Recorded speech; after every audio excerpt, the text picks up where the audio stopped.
Hi there, and welcome along to episode 127 of the Gersnet Podcast, a totally free and independent Rangers show that is made by fans for fans and where everything is always 100% free. And as we all know by now, we're 127 episodes in. It's not just the podcast that we have for free here at Gersnet, but if you head over to the website at gersnet.co.uk, you'll find a veritable treasure trove of entertainment, information, archives, discussion forums, match previews, and generally very, very interesting stuff with some cracking people. So please do head over to the website in your spare time. If you're new to the show, then welcome. Thank you very much for joining. You have joined us at a phenomenal stage of the season. We're all having a wee twinkle in our eye this evening. We're all in a very, very good mood. So thank you for joining us. We're going out live. It's Sunday night. It's just gone 9:30 p.m. So if you're joining us live, then welcome. Please do fire in your questions and comments on the chat. We will get to as many of those as we can. If you're not joining us live, remember that the show is available for download every Monday morning. That's Acast, iTunes, YouTube, Castbox, Stitcher, Spotify, anywhere else that you get your podcasts. And if there is somewhere that you get your podcasts and you can't find us, let us know. We'll make sure we fix that. So my name is Ross Bennett. I'm going to be your Gersnet Podcast host this evening. I am delighted to be in the host chair because it's been a phenomenal week for Rangers. Our own results were good enough, but obviously, as I say, just gone 9:30 p.m. There's been another wee result in Scotland about 10-15 minutes ago that has made us incredibly happy.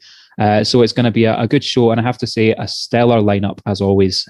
Two of my favourite, people, but also contributors to the podcast. First up, Colin Armstrong. Colin, it's a pleasure to have you on. How are you? All the better for that, Ross. I've got to be honest with you. I'm quite an appropriately named host tonight, given the result and the team that's just stuffed our neighbours across the road. Absolutely. And Ross County, I have a wee connection to Ross County myself. I stayed in the Highlands. I moved from Glasgow to the Highlands in the sort of early 70s, and Ross County was actually the first team I went to see. My dad took me sort of late 70s. Just for one game. I was too young, didn't really enjoy it, but I've always had a wee sort of soft spot for them. So I chuffed that they've got the result today and everything that comes with it. Absolutely thrilled with that. I have to say that's the second time I've heard that story about you seeing Ross County tonight, and much like yourself, it's getting better with age. The other A-class guest that we have this evening, Alec Anderson. Alec, how are you? I'm absolutely spiffing, I think would be the word, Ross. Show number 127, I'm just thinking 1, 2 and 7, that adds up to 10. And I think that'll be the only thing this season that's adding up to 10. No, absolutely tremendous, mate. And I don't really have a soft spot for Ross County. But I think they will be my second team for a good part of next season anyway. The good thing about getting back to the ground, but to give them a wee round of applause because they've given me as much delight as anybody else this season. It's been what a night. It's great. Just great to be back, mate. It is fantastic. I mean, to beat them twice, Ross County have beaten them twice, pumped them out of the League Cup. Hammered in, maybe not the final nail, but very, very close to the final nail in the coffin of the 10. I think we're all pretty pleased with Ross County. Could it be said that Ross County has affected Celtic more than any other club? More than any other club. Is that what Peter Law was to refer? Maybe he got his words mixed up at the time. I don't know. Aye. That must be it. Gents, as I say, we have got we've had a very good week. Certainly, we've got a couple of games to discuss. Now, obviously, we did a wee preview show. Colin, yourself and David had a wee preview show on Friday, looking ahead to the Dundee United game and also talking about Antwerp. So we're going to revisit that game in just a wee moment. But I think the only place for us to start is with today's game. As I say, we're recording this on Sunday, so it's only a few hours since the final whistle went over at Ibrox. 4-1, very convincing success over Dundee United. Colin, I'll come to yourself first.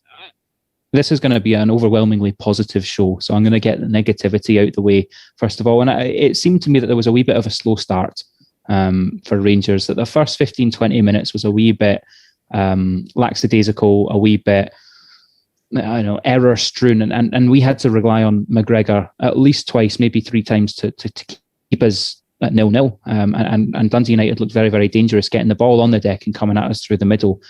And is that a worrying pattern for you, that it's not just this game that we've spoken about this, but looking back through my notes of previous shows, we've spoken about a slow start before, and I don't want to over-egg the pudding.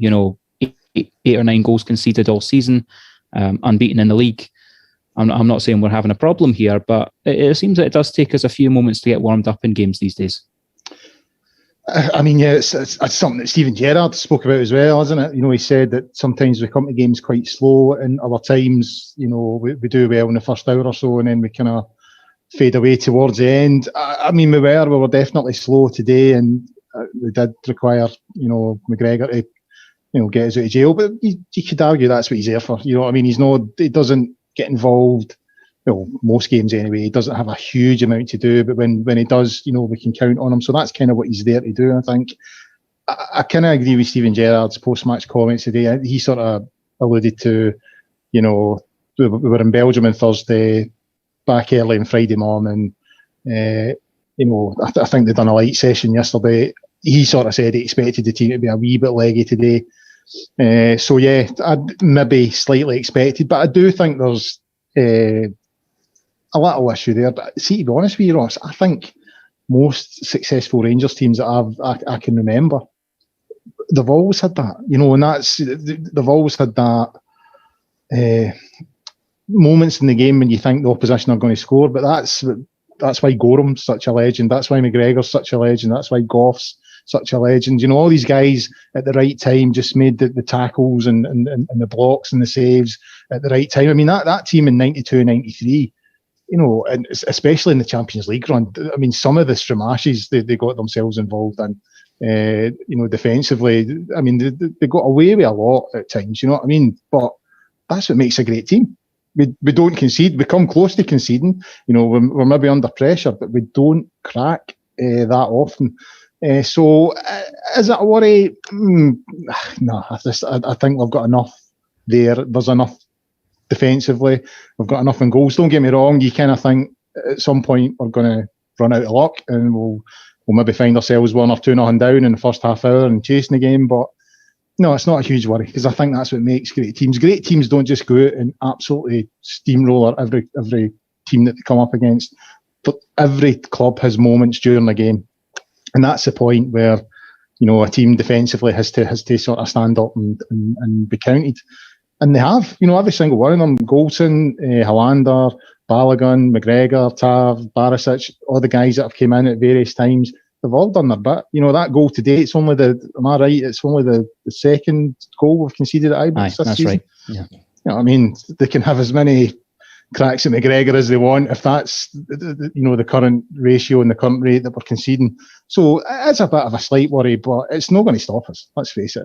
We're a steam train and nothing's stopping us at the moment. You're absolutely right, and I think if you're Mickey Mellon, you look at the weapons that you have. Right, I love that name. It was David that pointed it out on Saturday, Friday, and now he said it every time I hear it. I just laugh. I actually think he's a decent manager. He's done okay at various teams down south. And if you're Mickey Mellon, Michael Cantaloupe, then you look at the weapons that you have in your arsenal, and you go Nicky Clark, decent jobber SPL footballer, Lawrence Shankland's proven goal scorer, a couple of other sort of pacey attack-minded players. You would go right. They've just come away from an exhausting European tie 3 or 4 days ago.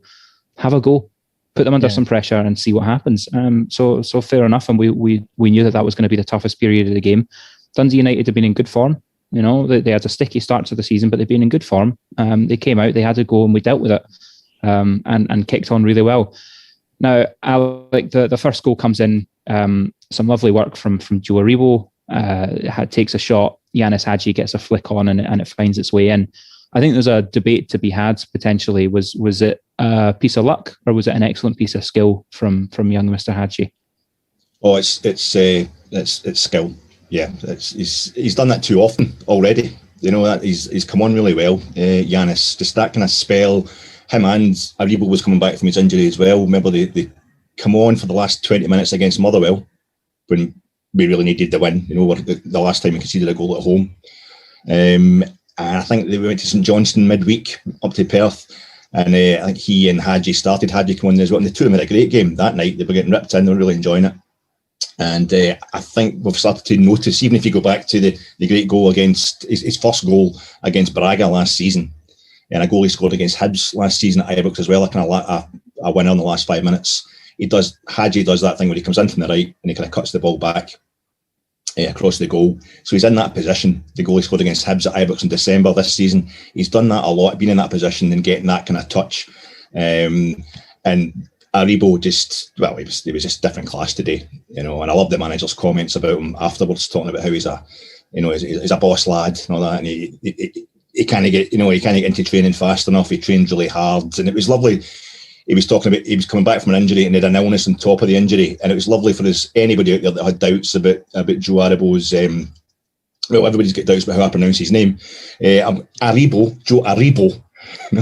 I think that's why he's scoring so many goals now, just to make sure I've got no choice but to pronounce his name properly. I'll finally remember it. But I think anybody that had any doubts as to why he went a bit quiet over a period of games now knows it was nothing to do with being lackadaisical. It was nothing to do with a lack of commitment. And I thought he was fantastic in the way he moved the ball about, and he's having a go, and Hadji gets the goal. I think in that today, it was reminding me of the Aberdeen game. We beat Aberdeen 4-0 at Ibrox back in November, and I think all 4 goals. Well, one of them was a penalty, but the other 3 goals all came from deflections. And I think Derek McInnes tried to use this to kind of ameliorate the damage at the end. He's usually trying to kind of soft soap his own fans. But I think there was a lot of, even from the punters even from the pundits on Rangers TV today, who I thought were great. There was a lot of talk of luck and all that, but Joe was trying to score. Hadji did score. Ryan Kent's shot was trying to score. It ended up in the net. Alfie chasing down for the third. These people were all trying to score. These players were all trying to score. So there was no real luck involved. It just came for absolutely fantastic play. And with Sportsy not being on tonight, because they're waiting for, there's another game getting played tonight. They're maybe waiting a bit later. I've not seen a replay for a while of that goal, but I'm just going to say Hadji absolutely meant it, and we all absolutely meant it today. I think you're right. I mean, he moves his foot to the ball to get something on it. He gets something on it, and he scores a goal. I don't think there's any luck to it, but I'm really glad you started talking about Joe Aribo and Yanis Hadji, because they're 2 players, you're right, that have come into some criticism amongst the Rangers support this season for not being consistent enough and for ghosting in and out of games sometimes and maybe not delivering enough. I got a text during the game, I was going to say from a friend, more of a colleague. How many times do we have to play Aribo and Hadji to realise that they don't do enough off the ball? And he's talking about sort of playing Aribo and Hadji together. That was a comment that I received from your friend and mine, David Wren, part-time podcast host. Alec, how would you respond to? I've heard he's a Kelly fan. I know. So I made a comment on the show last week or the week before last about how he's a Kelly fan and he's not even got a season ticket. He's got no right hosting this show. He then texted me to say that we shouldn't be playing Aribo and Hadji together. This is the big question I have. Alec, what are your thoughts on that kind of punditry and insight? Well, I'm not in the mood for having a go at other Rangers fans, especially as the last time, one of the last times I was on, it was before the Hamilton game, the preview for Hamilton Accies, and I was saying this is the worst possible time for them to get Rangers. They're just in a bad place just now, Hamilton. I hope this game isn't cancelled because of weather, because we are just going to leather. So they played us off the park, and we were lucky to get a point. So no, I'm not going to have a go at David. And I think Aribo's got to. I'm always saying I like him out on the right hand side if he's going to be in the middle of the park. I like him out on the right hand side. I like Glenn Kamara to be over to the left. So of course, I think I tweeted that, and then 2 seconds later, he walks it in from the right, and we get the goal.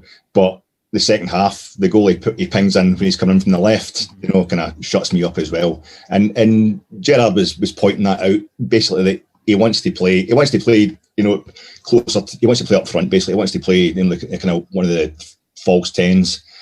We need him sometimes for a bit more kind of dynamism alongside particularly Jack and Davis. But I think he's just happy to play anywhere. And I was thinking about the goal he scored against Braga. Where he just gets shoved into left back, and then he goes and scores absolute wunder goal against Braga in the home leg last season. So he's just a piece of class, and the main thing is to have him on the pitch. I can see why there's a bit of lack of pace maybe with Hadji, and I think you saw that the first chance we created today before United had their chances. First couple of minutes, we flashed the ball right across from the left, right across the goal, and there was nobody there at the back. You're thinking Balogun isn't Tav and Hadji isn't quick enough to get in the end of that. Could this be a problem? And by the end of the game, you're just, no problems whatsoever. No. Well, thankfully, David saw the error of his ways and has actually sent me a statement that he'd like me to read out on air. I would like to publicly apologise to Joe Aribo and Yanis Hadji for my ill-informed opinion on their ability as midfielders to play in the same team at the same time. The comments were made in a private WhatsApp chat with Ross during the game, and both players proved me wrong. They are better at their respective jobs than I could ever dream of being at mine. David. Colin, is there any way back for David as a podcaster here? What do you mean, any way back? was he at any level in the first place? I mean, it's a bit of a charity job having him on, isn't it? Oh, no, I'm sure David will come back. Aye. You know what I mean? But the Kelly fan stuff, he can't shake it. You know what I mean? Too many folk are coming. We all know. And he was talking about being in a pub in Kilmarnock on Friday night show there, and that doesn't help. No, he's going to get a reputation. Right, Colin, the second goal comes in from Ryan Kent, and as Alec absolutely rightly points out, that he took a shot, he meant to score it, and it goes in. We then get the absolute wonder strike from Joe Aribo, as you say, Alec, cutting in from the left. And I think Aribo said in his post-match comments that he'd been working on putting his laces through it a little bit more and adding that side to his game, which is fantastic. But the goal I really want to talk about is from Alfredo. And obviously, hilarious goal. I burst out laughing when it happened. I actually think the Dundee United keeper is a good keeper. I think he's okay, but that's just terrible luck. And it had been a big week, Colin, for Morelos. I think he was wonderful against Antwerp and deserved to get a goal for all his efforts. And you could see today a couple of efforts that went wide or got blocked and just didn't quite work out for him. He deserved a goal today, didn't he? Yeah, he probably deserved a goal. His overall play. I think since he's came back from his suspension there, he's looked really hungry. The goal scoring, it's certainly not at the same level as it was last season, but his overall play and his link-up play, I think he's shown since he's came back. When he was suspended, and we brought in Eaton and Roof, and he kind of did. I think Morelos has maybe fallen into that category. You don't really know what you've got until he's not there, if you know what I mean. And it's when he comes out of the team that you start to realise, actually, you know what, even when he's not scoring, he's doing so much more. So yeah, his goal today, don't get me wrong, it's lucky. It was like one of the ones, see at the fives, and you've been in for ages and you're wanting it, and you just deliberately chuck one in. So you say to somebody else, right, it's your turn in. It was a bit like that, man. I'm just going to kick it off him so I can get out the goals for 10 minutes. But it was, freakish and a bit lucky, but he chases it down. He doesn't give it up. You know what I mean? I thought his touch, he's not the quickest Morelos, and when he tried to beat the boy for pace, I thought he made the wrong decision. But even when he loses out and the defender lays it back, Morelos doesn't give it up. He chases it down, and that's all you can do. You know what I mean? And then the goalkeeper, I don't know what he's thinking, but he does what he does, and it hits off him, and it goes in. So as fluky as it is, and as sort of comical and funny as it is, as a striker, he's got to say to himself, and I'm sure Gerrard was saying to him, you earned it. You chased it down, you narrowed the angles, and you got the reward. So even although it's not a great goal, he does deserve credit for it, because it would have been very easy the minute the pass back went back for him to say, right, okay, I'll drop, get into position, blah blah blah. But no, he's chased it down. So no, he deserved it, and I've criticised him in the past, and this season I've kind of been a wee bit frustrated with him at times because he hasn't scored the same amount of goals. But you can't deny what he brings to the team. And I think we've seen that over the last 2 or 3 weeks when he wasn't there. I think we looked at a far more threatening side over the last couple of games than we have of late with him there. So yeah, he definitely adds something. No, absolutely, and obviously we don't know the prognosis for Kemar Roof, but it seems an injury that's recurring and could keep him out again for a number of weeks. And we need an Alfredo who's hungry and wanting to score goals. And I was thrilled for him. You could see it meant a lot to him, and I think he smiled, and he doesn't do that very often. No, but he definitely saw the funny side of it, I think, as well. And I love Alfie. I think he's he's brought so much more to the game than just scoring goals. You know, you think actually back to Thursday, he won one of the penalties mainly by getting his shirt pulled. His layoff for Aribo's goal, I think, was excellent. His layoff for Ryan Kent's goal was very well weighted. Sure, he got another assist today. I'm trying to think which goal it might be. He was involved in the penalty as well. It was him that gave the ball to exactly. Ryan Kent. That's it. He was involved in all 4 goals on Thursday night. Yeah, so he's doing so much stuff. I think he's getting a little bit cuter with his link up play. But I was thrilled for him to score today. And I think, you know, the exceptional goals that we've seen Morelos score. I mean, think back to Porto at home last year. That goal, still one of my favourites I've ever seen from him.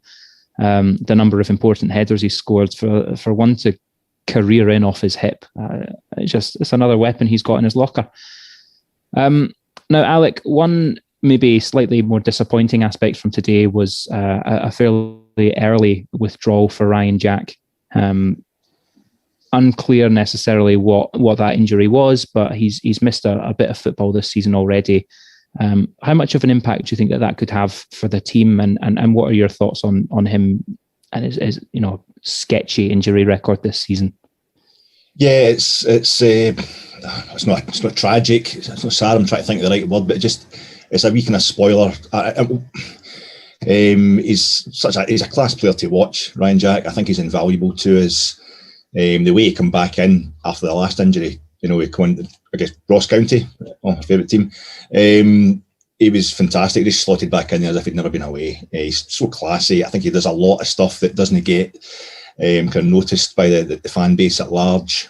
I just think when I start seeing Ryan Jack doing that little thing, he does a wee kind of shove shot at the snooker, this wee push of the ball with the outside of his foot when he's laying it off. He did it. The goal at Easter Road, where him and Aribo and Davis are teeing up Alfie for the goal. It's a lovely wee movement. That's me, you know, he's in full flow, and I'm always gutted to see him going.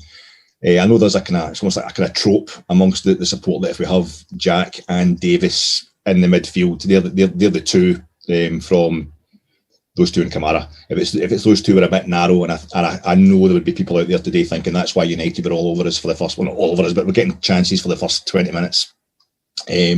But so in that respect, it was quite a relief to find out from the manager that he was injured, if you know what I mean. It wasn't to do with anything tactical or anything. It was just he's probably trying to feel himself out if he's going to play the game.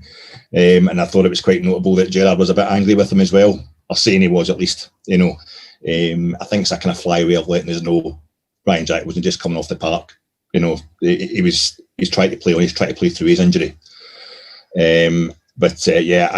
I think there was talk about him getting it right back as well. He can play that position. You know, when Tav come off the other night in Antwerp. So no, I hope he's there. Like everybody else now, I think we can just hope he's there for the title running, because it deserves to be, like a few other players at the club. But we also need him for Europe. Absolutely invaluable in Europe. So I hope he's back quick, and it's going to get to that stage, a bit like it is with Roof just now. If you see guys who keep getting injured and you see that look in their face when they're like, oh no, here I go again, I'm off for 3 weeks, I'm off for 4. It must be absolutely devastating to them. I know the footballers are paid well and all that, but you know, they just want to play the game, and every time they're having to come off with an injury, you're worried for them. But no, he's a cracking player, and I wish him all the best getting back as quick as possible. I think that's a really, really good point. Imagine being a player with the dedication of Ryan Jack, the dedication of Kemar Roof, and getting injured now. We're 7 points away. You know, we're there's a very, very good chance we're going to an Old Firm game away, needing 1 point to win the league. That's the game that we would all dream of playing in. So it must be really, really gutting. That must be sort of akin to getting sent off in a cup semi-final or something. It's a beautiful situation to be in, where we're starting to just count down to the moment it's secured. You know, but I think everyone we've been through the past, 10 years and the past few years back in the top flight. Alfie, I think you're looking at other players like Alfie, like Tav, and you're just wanting it for them almost as much as you're wanting it for yourself. And I think that, like we're talking about Alfredo, I was so happy to see him getting the goal today, whatever way he was going to get it. And they always say that about strikers who are going through a drought. You know, eventually the one that breaks a drought will be, off your backside or whatever. And we're all hoping that Alfie gets to do that at Parkhead. So I was glad to see him getting a wee goal today, because I think we don't need Alfredo Morelos to score. the way he's playing this season, we've got other players that will score, and he's doing so much great work round about the box. But I think Alfie needs to score to keep himself on the right side of that huff. So he's applying himself to the rest of the, to everything else that he can do. So it was great to see him getting a goal, because we've got some really crucial games coming up, and I'm glad to see him back on form. And the same thing applies to all these players. Tav, where I saw him going off the other night, my first thought wasn't about how it's going to affect the season, or even that game the other night. I just thought, if there's one guy who deserves to go and lift that trophy on that park, it's him. No, you're right, absolutely. But it leads us on nicely. Tav did go off, and it's actually quite a strange sight seeing Tav get injured, and it was sort of simultaneously heartening and disheartening to see him try and play through that, because it really showed the character of the guy, I thought. But Colin, he's out. He looks, there were photos of him wandering around the stadium today, and Clive Tilsley, who was a very warm welcome back to commentary duties, I thought, was mentioning how, there's whispers that this might not be as bad as we first thought, and that's fantastic news to hear. But for the time being, Leon Balogun has come in at right back, and there were some options. Obviously Patterson may have managed to party himself out of a jersey at the moment, but Ryan Jack or Leon King, there have been a couple of options. Leon Balogun gets the starting jersey at right back. What have you made of his performance, not just today, but also filling in for a large part of the game against Antwerp? I mean, he's played. I'm sure I read after the game, he comments attribute to him that he'd played right back. I think it was at Sheffield Wednesday or something like that, at one of his previous clubs. Don't get me wrong, he's not the same type of player as Tav. He's differently built for a start. He's not got the same mobility, and I don't think you're going to get the same sort of consistency when it comes to delivery and stuff like that. His delivery into the box. However, you would have to say that so far he's stepped up. You know what I mean? Now, if this had happened earlier on in the season, and you were saying there that it was being suggested today that Tav's not going to be out for too long, but if this had happened earlier in the season and Tav was going to be out for a while, I would probably be a wee bit more concerned. Especially if the stuff around Patterson was happening. But I think we're so close. There's just that all hands on deck. We're so close to this. Just everybody do what we need to do, and I just think that's the spirit that's in that team at the moment. I don't think there was a huge amount of worry when Tav went off injured, because I just think there's such a spirit in this side, and now it's just like, right, well, I need to fill in here. That's fine, I'll do that. You know what I mean? And he's done it. He's done it well. I can't think of. Obviously, I had a few issues again with Rangers TV, which we'll go into later, but I missed quite a few chunks of the game today, so it's hard to comment on his whole performance. But from what I saw, I didn't see anything that made me worry about him in that position. So no, I'd be happy for him to stay there. And it looks like, there was a wee snippet of Tav in the stands walking about, and there was a slight limp, but he seemed to be moving freely. No cast or anything on the leg or crutches or anything. So it seems that it could be positive news. So it may well be that the Balogun is only there for a short period, because obviously it looks like Ryan Jack's out again for a wee while. So I think it'll be Balogun for the foreseeable. But no real concerns there so far. It's like what we've done with Dave McPherson, isn't it? You know what I mean? Just stick the big boy out at right back and let him get on with it. But is there a difference? I think I remember. He played at right back a couple of times for Brighton, and he played at right back for Mainz in Germany. But is there a difference? I don't mean to disrespect either of those clubs, or even make assumptions about the way that they play. I can't say I've watched many Mainz games, but I'm sure Alec has. Is there a difference between playing right back and playing right back for Rangers in the style that we have? That Tavernier and Barisic are kind of iconic players for us now. They glue the whole thing together. And I don't think we've seen Balogun score. I can't remember Balogun scoring for Rangers. He's only played maybe a dozen or so games. But is there a difference between playing right back and learning to play right back in this high intensity system that we have? Yeah, but there's maybe a tweak to that system. There's maybe instructions for Steven Gerrard and Michael Beale that to the rest of the guys, look, you're not going to have the same amount of options out in the right as you did with Tav. And I think that David spoke about it on Friday. On Thursday night, it was Barisic stood up, and he was going up and down that left hand side, and a lot of the stuff came from him on Thursday. So, I mean, there is a difference. The system that Rangers uses is very much reliant on the two fullbacks getting forward, and when he sits with your two holding midfielders, it's almost as if I always feel that Rangers sort of style of play and what they're trying to do is to get teams in and hem them in, and just keep them in there. Once they're in a certain part of the pitch, keep them in there. If we lose possession, we try and get it back quick and just keep them in there. And your two fullbacks are integral to that. But, you can tweak systems and all the rest of it. And I'm sure the players will be understanding that, I think Balogun said on Thursday night that he's no Tavernier. He's not going to be able to do the same sort of level as the job that he done. But he can still do a job, and it'll get us through the next however many games until Tav comes back. It's not going to be, wholesale changes for the next 6 months or whatever. It's just stopgap situation. He just needs to do what he can do and do the best job for his teammates and for the club. And everyone else in the team needs to realise that we maybe don't have the same option out on that flank as we do. Although you're maybe looking at other players coming in. I mean, there was suggestions that, maybe Wright would come in and offer something on that front in terms of delivery into the box and stuff like that. So there's options. And I think that's a good thing about this side, that we're not really hemmed into one sort of thing. If we lose one player, we've got options there. I don't think, if this had happened, a couple of seasons ago, I don't think we would have had the same options. It would have been a bigger problem. But we're close to it, and I don't think it's that big a deal. I think the big man will do as well over the next few games, and I hope Tav's back in time for when we get over the line, because it is a when now rather than an if. But if he's not, then the big man will do a job for us, I think. Yeah, I mean, there was one moment in the first half where he beats his man for pace, whips an incredible ball across to the back post, and Morelos should have scored. And it was at that moment you sort of go, hang on, we're going to be fine here. He's a good player. He's solid, he's dependable, and he's shown a bit of versatility, I think. I never would have thought that.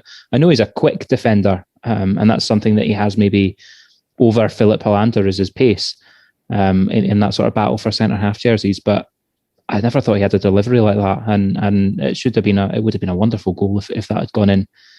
But Alec, Colin has mentioned there Scott Wright, who's come in, and we've seen him a couple of times now. We also got our first glimpse of Jack Simpson this week. What were your thoughts on their two performances today, albeit briefly? Yeah, we went through a few months of talking about Scott Wright. We don't really remember him playing for Aberdeen, and now we seem to have segued that into Scott Wright. He looks good. Just want to see him a bit longer. What to see him playing for us a bit longer. And he kept that up today. He came on against Hamilton that game and looked a bit sharp and maybe a bit shy because it was his first turn out for the team. And today he was getting more into it as well. A lovely wee interchange down the left-hand side with Joe Aribo. A smashing counter attack. That's something I love to see us do. Teams, I like the way the goals we score. Maybe we'll talk about the Antwerp game later on. But when we go the full length of the pitch at pace and with accuracy, it's like it's letting teams know if you attack us, it's actually going to be worse for you. You're better off just staying in your box and defending like hell. And I think Wright adds to that. He's got pace. He's incisive. He looks like he's got good game management as well. So yeah, we're just waiting to see the best of him. The big fella at the back, welcome to Scottish football, I think, as Shelley Kerr said. Absolutely. There's a danger, I always think, especially young fellas from England, they're looking at the Scottish top flight and they're thinking, well, it's either Rangers or Celtic. It's just a cakewalk, no matter how often they'll have been told the minute they get in the door, these teams are hard to play against. If you imagine, Simpson, you're walking into that team today and you're thinking, we've lost one goal at home in the league all season. This is easy peasy. And he just didn't follow. He didn't go in for his tackle heavy enough. And it's cost us a goal, and if he was under any illusions that goal means nothing because we're 4-0 up and we're practically winning the league, you could see Griggs letting them know, it does. You know what I mean? So that's a wee wake-up call for him. Didn't really get a chance to see the big guy for any length of time. But it's good when we've got Balogun having to come in at right back. It's good to have another kind of rotation. We've got somebody else we can bring in if we have any problems with our centre halves, because we're going to need Balogun at full back for a couple of games. So yeah, the two of them look promising, and I'm looking forward to seeing them, kind of move on. No, I think that's a very good way of putting it. I've enjoyed watching Scott Wright. I love that piece of play down the left with Aribo was excellent. Aribo's first touch there before he lays it off again is just sublime. And you could see actually the frustration from Wright when it didn't quite pay off. So I think there's a player there. I don't think he's Ryan Kent, Yanis Hadji automatic starter, but I don't think he's Glenn Middleton, Greg Stewart. Oh, I remember him kind of material. So, good signings, good astute business, and I'm happy to kind of have them in reserve and ready to go. Now, just in the last couple of minutes, as we talk about Dundee United, I kind of had a negativity sweepstake. What element of negativity do I want to talk about? Do we want to talk about a missed penalty and Borna Barisic not being good enough at penalties, or do I want to talk about Rangers TV? Colin, I think I'm going to throw over to you. I know that you've been having some real issues with Rangers TV ever since the platform changed a couple of weeks back, and it's still affecting your ability to watch games. I know that, as you said a moment ago, you missed big chunks of the first half. I know that you shell out on 2 season tickets, one for you, one for your boy, and you're just not getting any product at all at the moment. Not even a product that's poor. No product at all for all that money. Well, I'm getting a product, but I'm having to pay for it again. I'm having to buy the match pass. So yeah, I mean, we spoke about this when they announced they were changing it. I think we all questioned the timing. Why do it mid-season when it could cause problems? And if you're going to get problems, then yeah, fair enough. But I've emailed them umpteen times saying, look, this still isn't fixed. Can you fix it for me? I had to set up a separate account on RTV with my wife's email address to allow me to buy a match pass. So that's the last 3 games I've had to buy a match pass. Today I had issues trying to connect it to my TV, which meant that's why I was struggling to see the first half, because it was connecting and then disconnecting, and it was just all over the place.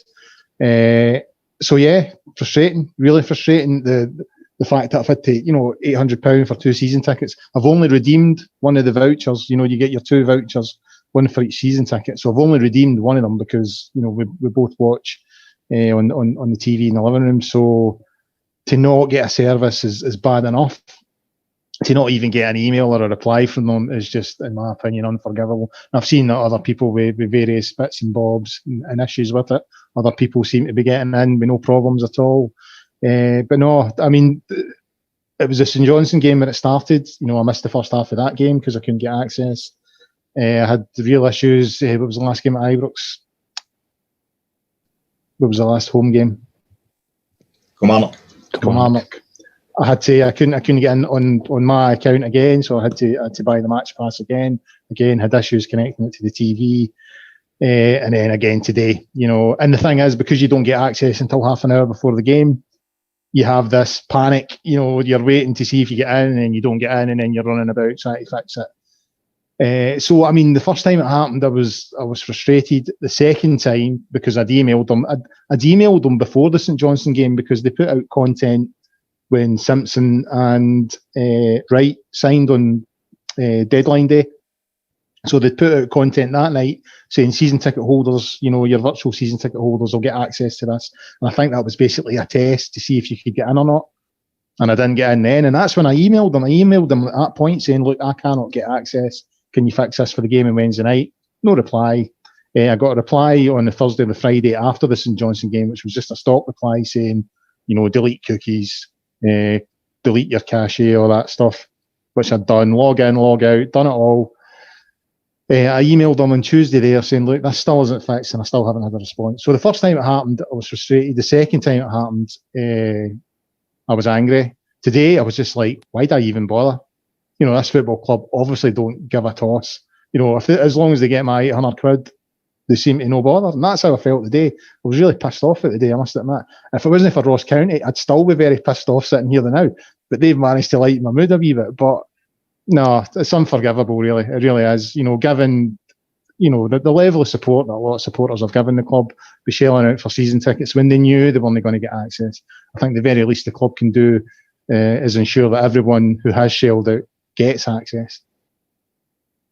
I think that's the key point, isn't it? It's that we knew we weren't getting in this season. Maybe the very optimistic folk were saying sort of January, February, March. Let's see what happens when we take over into 2021. You never know. But we sort of knew we were never getting in the season. No. And I've said before, not meaning to sort of blow smoke up your arse, but you buying 2 season tickets, knowing that you and your boy are sharing the same device to watch it together. Yeah. It's and that we're not talking about we might win the league. We're talking about we might win the league in a fortnight. So the uncertainty around that. I mean, are you considering throwing sharks in car parks, or is there any other way of getting attention? No, I don't know. I wouldn't do that. I don't know how I'm going to get attention. To be fair to the SLO, he got in touch a couple of times on Twitter, so, try to fix it. But I think it's fixed now. They contacted me. Greg contacted me today saying he thinks that's it fixed. But I've still not received any confirmation from Rangers TV in my inbox. So yeah, it is. It's so disappointing, and it's a bad day when you're looking forward to hearing Andy Walker and Craggs and Ian Crocker, because at least you're going to fucking see the game. You know what I mean? I'm less stressed out listening to them. When it's an away game now, I'm more relaxed going into it because I know I'm going to see it. When it's a home game now, I'm like, oh, here we go. Am I going to get in? Am I not going to get in? And I've had to spend 30 quid again over these last 3 games. So it's disappointing, and it's something they need to. Because it's not just me. I think there are other supporters out there with issues, and it needs to be fixed. And with the greatest of respect, we've got a good number of subscribers and listeners now. We wouldn't have just spoken about that for 5 minutes if it was just yourself. No. We know that there will be listeners that are having the same problem, and so I just want to say it's not just you.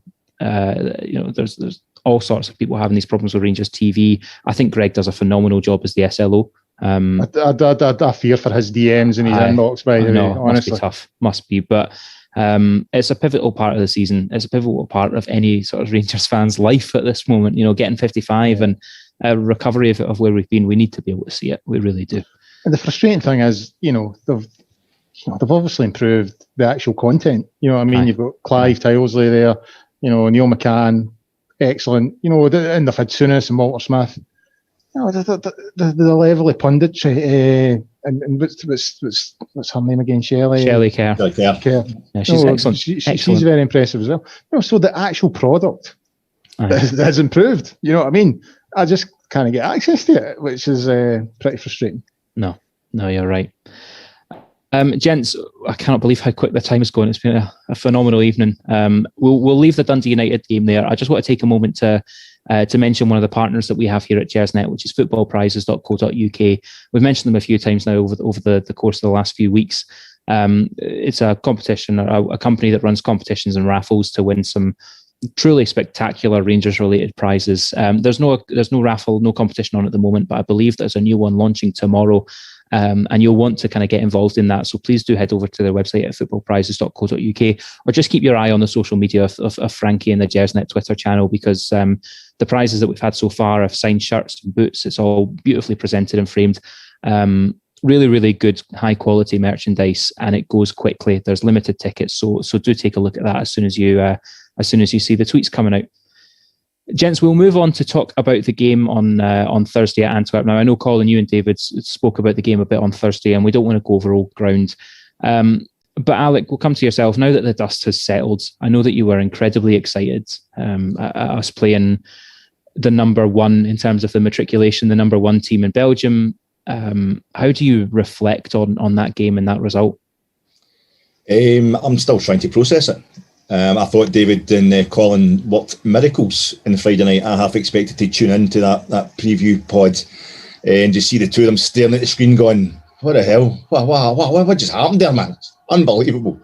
We were talking, Colin and I were talking in the preview of the Antwerp game about how we thought maybe Rangers needed Europe to get us, because the games had been a bit of a grind since December. I think we weren't really expecting. I think what we're kind of meaning was we're getting a bit sick of being nervous at leading a game 1-0 for so long. Well, we didn't lead the game 1-0 for very long. We didn't. It wasn't a grind by any manner of means, but my God, it was the most nerve-wracking game of the season. And that doesn't sound right, because it's supposed to be a bonus, Europe. But I think we're just at a situation just now where, as David said on Friday, we've had so many kind of humiliations, you might want to call them. Other fans have been calling them humiliations for us over the last few years as we've fought our way back up. And I just want to see us going out. If we're going to go out of Europe, I want us to go out of Europe to a team who everybody knows is a decent team. And the reason, apart from just my basic anal retentive thing about European football in general, the reason I was going on for so long and long on the internet about Royal Antwerp was I wanted everybody to know that this was a dodgy game. This was a dangerous opponent. All the goals they scored the other night, they've scored already in the Europa League, the group stages this season.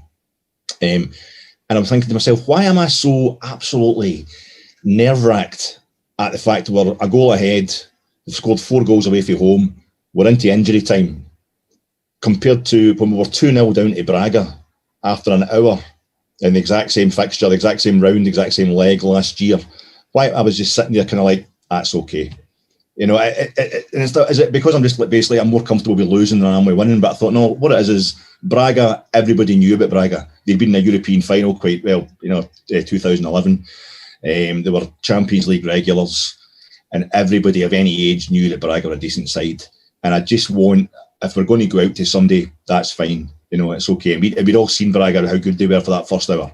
Then what happened after that was just fantastic. That was real bonus stuff. But I think Stevie G's actually got us to the point now where we're so good in Europe, we're getting so used to us being so good in Europe, that we were actually the favourites. We were clear favourites the other night, and it was going to be, we would see it as a bit of a shock over here if Rangers went out, and it'd be a bit of a slagging, which this team just doesn't deserve right now. They need all the credit they can. They deserve all the credit that should be coming their way. And I was just so happy to see them do it. Apart from that, anything else, the game itself, the way it went, it was nothing to do with Rangers. I mean, with 2 injuries in the first half, 2 key injuries, and then the very game that you lose your penalty taker, you suddenly get 2 penalties to a referee who you've been thinking reminds you of all the proven cases of bribery in Belgian football down the years. No, it was just, it was absolutely unbelievable. The 2 penalties are against 2 different goalkeepers. It was unreal. But it wasn't just that. It was the fact that I wanted to make sure Rangers were going to go out. If we're going to go out, we should go out to somebody good. But we're not through yet. We're not through to the next round yet, But I think it's also 1961 is the last time I had a quick look at it today, where Rangers have won the league, clinched the league title while they're still in Europe. And that result tonight, I think, would mean we could actually do that, even just by getting through to the next round. So it's on, and I think having been through so many bad times down the years, to be able to look back at that game the other night and just see it as a classic, like a kind of return ticket from all those crazy games we had in the lower leagues that were so bad for our reputation. To see us doing that the other night was great for the soul, it was great for the bones, and I just hope we finish the job. Well, if it's 1961 since we last won the league while still being in Europe, can I be so bold as to assume that that's never happened in any of our lifetimes? Yeah. There we go. To be honest, Colin, it wasn't you I was worried about there. It was borderline for Alec. But well, we're not still in Europe when we won the league at Airdrie that year, no? In 92, 93? No, that was May. I can't remember the exact. There wasn't a lot in it. It was a few weeks, but we'd gone out, and I think it was April. The game against CSK Moscow, I think, was late April, Colin. And right. I think the game at Airdrie was, because that was the first one I thought of today when I was going through this in my head. Yeah. I'm probably wrong, I mean, I've been wrong before, believe it, but that was the one I thought. But no, that's a phenomenal stat there. You'll see that getting used by all the journals tomorrow. Oh, absolutely. You know what I mean? It'll be in the Daily Record and the Sun and all the rest of it as original content. It'll be all over Twitter. Fat Get makes complete mistake. No, David Wren's already typing that out for the Dundee Evening Telegraph. They'll run right to that. Colin, as Alec mentioned there was a hell of a lot that went on in that game, and overwhelmingly positive. I mean, I think we all probably came away, and I watched you and David on Friday, and it was a magnificent feeling winning that game, and a real sort of roller coaster, a bit of a cliche, but a real highs and lows. But if we focus on the kind of the defensive side, there were some real frustrations. Obviously their penalty, I don't think we need to really consider because it was a nonsense. But the goal that they scored from the header was a free header, but then their third was, again, one of these, not too dissimilar to today. attacking us through the middle, ball on the deck, and scoring because he's got too much space.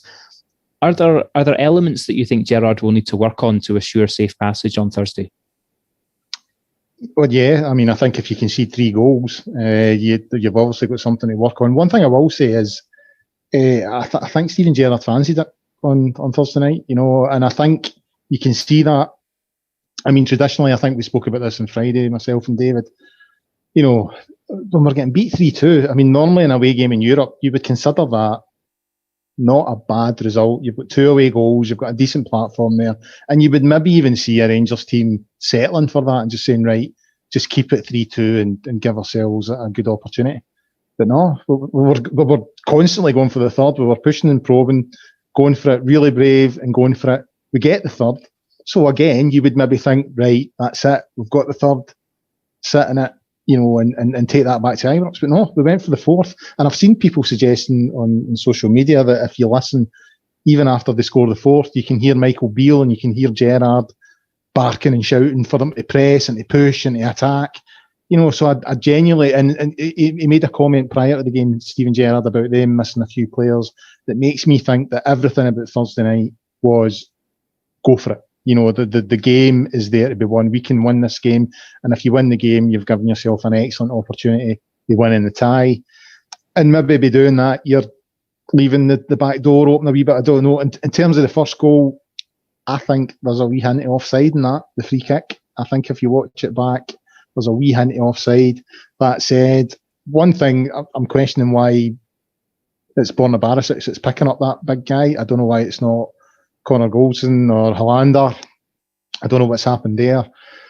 The second one was just a strange one. I've watched it a few times and I think it might be Joe Aribo who loses, and that's, again, I don't want to go in heavy on the guy. We've got a great player in Aribo. There's absolutely no doubt. And he showed that today, his goal and his performance. But there is questions, I think, about his tracking back and his defensive side. I mean, he had that, I don't know what it was he was trying to do when he put that boy clean through. You know what I mean? And McGregor had to pull the save. I don't even know what it was he was trying to do. He sort of thied it. You know what I mean? Is he trying to thigh it 30 yards back to McGregor? I don't know. So, yeah, there's things to work on, but I do think maybe some of it came from the instructions for that game being, we can win this, so go for it. Even when you're 2-1 down, 3-2 down, go for it.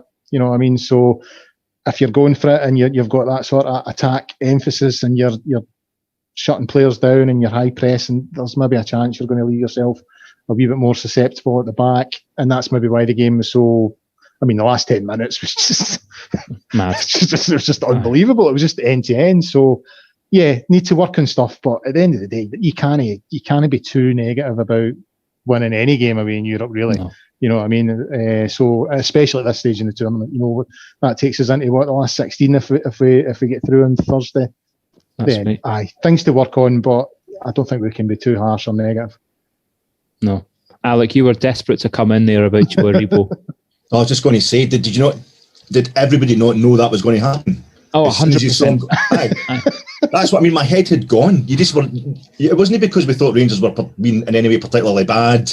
It was just stuff was happening to us in that game, and that's what Royal Antwerp have been like. And they've got that kind of esprit de corps thing, a bit like us in 92, 93, Colin. Yeah. This boy will remember that. I know, but a bit like us back in 92, 93, where we just, who cares? Bring it on. You know what I mean? And I think Royal Antwerp have got a bit of that because they've not been, they're only back in the top flight about 4 years ago for the first time in like 13 years.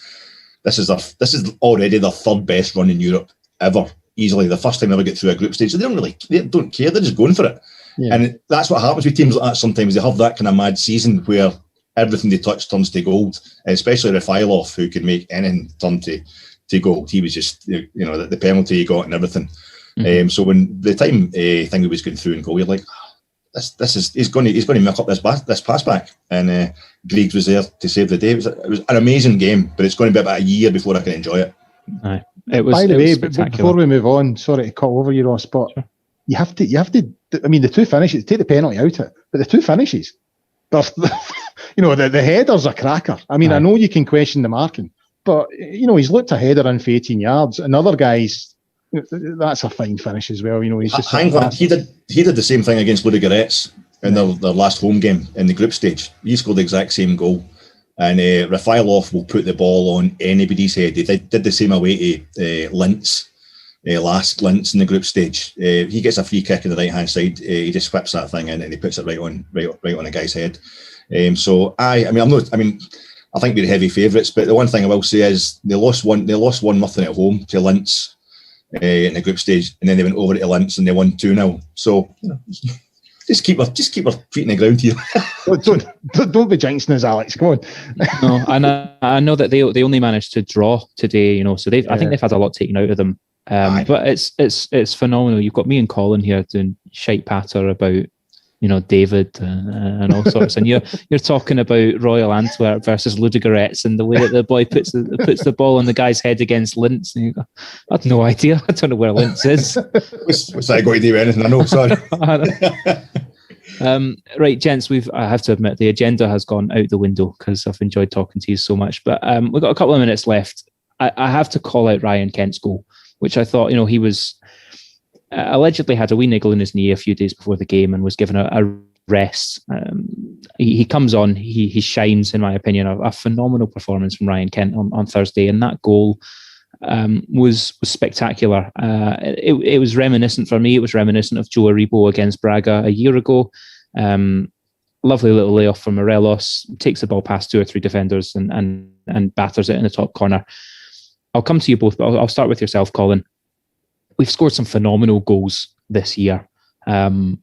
This season, both in Europe and domestically. I'm thinking Kamar Roof from his own half, Kamar Roof in the home game against Benfica. Was it against Liège? Can't mind.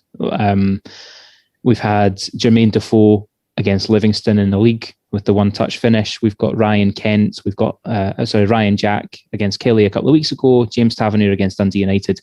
Where does Ryan Kent's goal from Thursday kind of rank against all those other greats that we've had this season? And they're all very different goals. It's top quality. It's a top goal. He's so direct, and you can't discount Morelos' contribution to it, because the weight of the pass that he gives them. If he hits it too short, then or hits it too close to him, Kent has to change his stride, but he cushions it just so that he's still in his stride. And I think it was John. Was it John that texted me on the Friday? He said there was 10 bodies in the box, 10 Antwerp players in the box when Kent's taking that ball and gets the shot away. So from that sort of aspect alone, it's top drawer. The pass sort of he gives the pass, he follows his pass, takes the return. Wee shimmy, takes 2 or 3 out, cuts it inside, crack.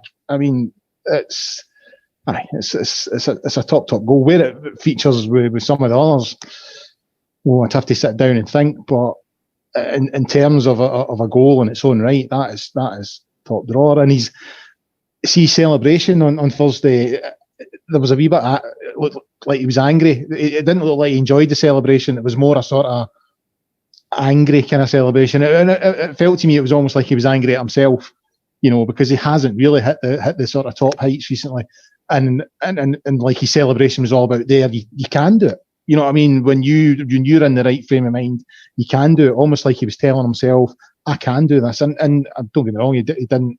He got his goal today. He wasn't outstanding, but I thought it was a better performance than we've seen of late, and. So it's sometimes it's something like that just sparks something in a player, because he certainly scored more goals last season, on the goal scoring front this season he's sort of struggled. He's looked like a bit of frustrated, a player that's frustrated of late, and sometimes, you were talking earlier on, if it just hits off your arse or shimmies on off your knee, once it goes over that white line, that's the thing that just clicks you back in again, and hopefully that's what it'll do for Kent, because I don't think you can understate his impact on Thursday. That second half, he was so integral into everything that we've done. And even when he doesn't play particularly well, I think he does keep defenders, right, I need to keep an eye on this guy. He keeps them occupied. So even though he's not playing particularly well, I still think defenders have in the back of their mind, which is enough. If you're just occupying a player, then that's enough. So yeah, great goal, great finish, and I hope it sort of re-sparks him, because when he performs to the level that he can perform at, he's a top player. No, absolutely. Alec, how about yourself? Does that maybe rank in your top 3 or your top 5 of this season so far? Top 5. Yeah. I just think the iconic photograph of Diego Maradona against Belgium, the 1982 World Cup, and it's just him and a whole line of Belgians in front of him. Well, I think that's going to be outdone now through the ages. With Ryan Kent with a picture of 10 other Belgians, and the thing is, Belgium won that game against Maradona. So Ryan actually comes out a winner. So no, I think you've had Kamar Roof doing the same thing differently. He's beaten 4 guys in his own half, slaloming through them, and then leathering it in from the halfway line, and then we go to Ryan Kent. Get into a box, even the Rangers players that are in there could potentially get in his way, But as much as we thought Joe Aribo was going to make a wee hash of that pass back, the minute Ryan Kent dropped that shoulder, because it was that kind of game, this is going in, I'm going to move my seat here. Absolutely sublime. But in between those two kind of goals coming from extremes of the park, my favourite, I have to say, I always love a team goal. And the goal at home against Galatasaray, where we moved it from one end of the park to the other. And then it was almost like the second goal at Benfica. I mean, it's against Benfica, Stadio de Luz. To see Rangers, to see Ryan Jack, he was just trying to make space for himself, but it was like he was saying, that goal against Galatasaray, we nearly went the full length of the park. I think I'm just going to go to the actual touchline and make this the full length of the park. That was just a thing of absolute beauty. Although I might be kind of biased because of where we scored it and the opponent we scored it against, but it's been an absolute joy. We've got a manager who is renowned for European glory. Not just the Istanbul, 2 weeks before his 21st birthday, he's scoring in a winning Europa League final, a UEFA Cup as it was then. And it was the highest scoring European final of all time. And Gary McAllister, his assistant, scored in it as well. A guy we've seen pinging one into the top corner for Leeds into the Copeland. So they're breathing kind of European glory into these players. And that's what we've looked like this season. A team that can just score wonderful goals in Europe. And it's been an absolute joy. No, and that's the best way to leave it. It has been an absolute joy. The journey continues on Thursday, 5:55 p.m. I just cannot. I cannot wait. I can't wait for the draw. I don't want to be getting ahead of ourselves, but it's been so exciting and so enjoyable. And Thursday was such a, from a neutral's perspective, it must have been wonderful. From my perspective, it was hell and incredible at the same time. But we go again on Thursday. As I say, we're now 7 points away from the league, so this has been a hell of a show and very, very enjoyable. So I think we'll have to wrap it up there. I'll say a massive thank you to Colin and Alec for joining me, but on a night like this, it's not too much of a chore. I'm sure they both enjoyed themselves as well. The show will be back, of course. We'll have a preview show on Wednesday night. We'll be looking ahead to the return leg at home against Antwerp and hopefully Royal Antwerp, to give them their full title. And hopefully sort of looking ahead to who we might face in the next round as well. The show then, the kind of flagship main show, will be back next Sunday, same time, same place. That's 9:30 and available for download every Monday morning as well. In the meantime, please do head over to the website at www.gersnet.co.uk and also support our partners over at Football Prizes. The only other thing to say is thank you very, very much for joining us. Please do stay safe and we will see you next week. Bye for now.